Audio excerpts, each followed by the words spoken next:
বিনিয়োগকারী বন্ধুরা, আসসালামু আলাইকুম। আশা করি আপনারা ভালো আছেন। আমি আমার পরিচয় এখন আর অনেক দিন দিই না। আশা করি আপনারা জানেন। আগে কেউ প্রশ্ন করতো, এখন আর করে না, এই জন্য আর দিচ্ছি না। আমি এখন আপনাদেরকে ফিন্যান্স সেক্টরের একটা আইটেমের অ্যানালিসিস ওকে হতে যাচ্ছে এবং টার্গেট মিট করতে যাচ্ছে, এই অ্যানালিসিসটা শেয়ার করব। এর আগে অ্যানালিসিস ওকে হয়েছিল আইপিডিসির, এখন হচ্ছে ইউনাইটেড ফিন্যান্সের। দেখেন, ইউনাইটেড ফিন্যান্স আজকে ভেরি বুলিশ হয়ে কত হয়ে গেল? 18 টাকা 20 পয়সা। আমার অ্যানালিসিস কত ছিল? 21 টাকা। তো সুতরাং আর বেশি বাকি নাই। আমি যে অ্যানালিসিসটা দিয়েছিলাম, আশা করি এই টার্গেটটা বিট করার চেষ্টা করবে সে যতটুকু সম্ভব। এর বাইরে আমি যদি আরেকটা মেজারমেন্ট দিই, তাহলে পরে এখানে একটা রেজিস্ট্যান্স থাকতে পারে 20 টাকা 30 পয়সা। তো এই মেজারমেন্টটা চেয়ে ওই মেজারমেন্টটা ভালো। তো দেখা যাক, 20 টাকা 30 পয়সা গিয়েও সে থামতে পারে। 20 টাকা 40 পয়সা লেভেলে একটা রেজিস্ট্যান্স আছে। এটা আমি আগে দেখাইছিলাম, এরপরে লাস্টে দেখাইছিলাম এইটা 21 টাকা লেভেলটা। তো আপনারা দুইটাই খেয়াল রাখবেন, 20 টাকা 40 পয়সা অথবা 21 টাকা। United Finance boom boom analysis going to be okay. আশা করি আপনারা বুঝতে পেরেছেন। এখানে আমি আর ব্যাখ্যা বিশ্লেষণ দিচ্ছি না।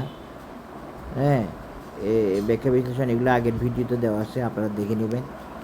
তো চেষ্টা করবে সে অবশ্যই আমার টার্গেটকে মিট করতে, কারণ সে আমার টার্গেট জানে।